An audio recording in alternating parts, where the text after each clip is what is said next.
Hello, welcome to this video on hunting cards, or as I like to call them, the mission pack.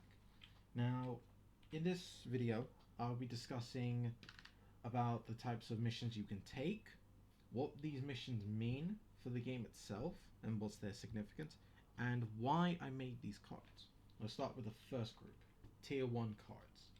Now, you may be wondering, why are they broken down into tiers? Because this is basically just for me to organize these cards. Now, as you can see, tier 1 is made up of a card here. It is called Subjugate 1 Goblin. The mission is to fight and collect 1 goblin corpse. The info tells you some flavor text, and at the bottom you see the reward.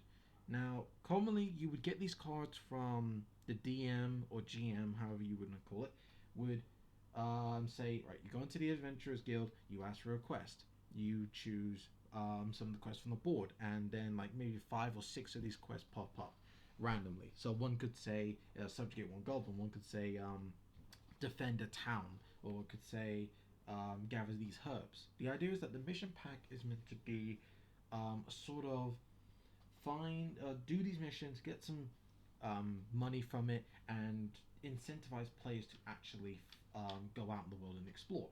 Now, currently, there are only subjugation cards because these are the easiest ones to do for now, because it means that players will go to the active combat zones for a reason. They won't just say, oh, we'll go there because you told us to. No, they'll go there because they want to go there now, because they want to get the experience, they want to get the money, they want to be loot goblins and hoard all the items they can. And there are 3 versions of each card. There is the 1, the 5, and the 10. Those numbers mean you need to subjugate that many monsters. While it may says on the card collect 1 goblin corpse for each of them, that means that it doesn't mean you collect 1 goblin corpse. It's meant to mean you collect 5 or 10 goblin corpses, or wolf corpses as it says here. And as you also notice, the reward for each card goes up. So 5 wolf corpses, 15 silver. 1 wolf corpse, 3 silver. See? And then of course 10 wolf, 30 silver. And then the same for the spiders. You get 1, you get 8, you get 16. For the kobolds, you get 4, you get 20, you get 100 copper coins. That's meant to say 30, sorry. For the Osrins, or basically the orcs, you get 15 silver per corpse. Oops, for this mission. For this one you need 5, and for this one you need 10. As you can see, each mission is different. The idea is that you slay these different monsters each time. Now, ignoring the typo that is this one right here, you can easily tell that these monsters each have a purpose. And each card has a purpose, and they obviously, the higher the monster in tier as we go up, tier 7, this would be where the spirit of the forest or the werewolves would be. But up to tier 6 is what I've done, and that is essentially 5 to 6 cards. So there are essentially 6 different types of subjugation cards currently in the game, which means that there are 3 types of those cards. So that means there is 24 mission packs or missions you can currently do actively. Most of the time, the game would be orienting you towards doing missions that you pick yourself. It doesn't give you the mission; you have to find it. The idea of this is that it incentivizes players to look, to actually interact with their world. It's not like other games where it's like, oh, you fell from the sky, now you need to find shelter. You found shelter. These people are in danger. You should help them. You help them. Oh, then you need to now go to Moonrise Towers to find out what's going on. Not Moonrise Towers. You need to go to these places to cure yourself of a poison or an ailment.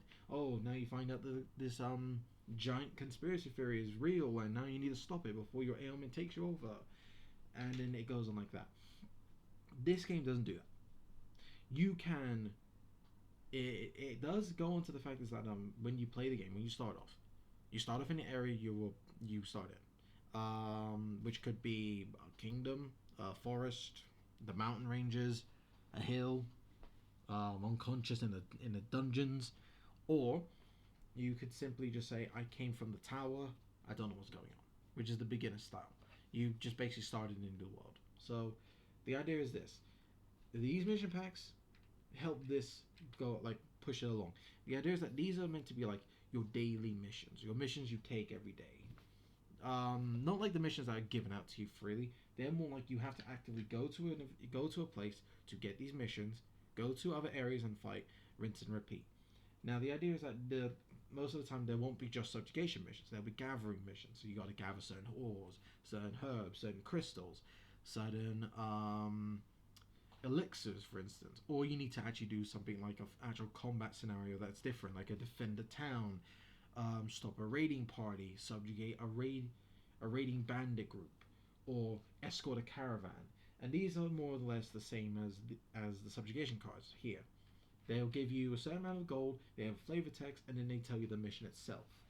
And then the name of it is meant to give the general idea of what you need to do. Now, these cards mission packs go under, most of them will go under common.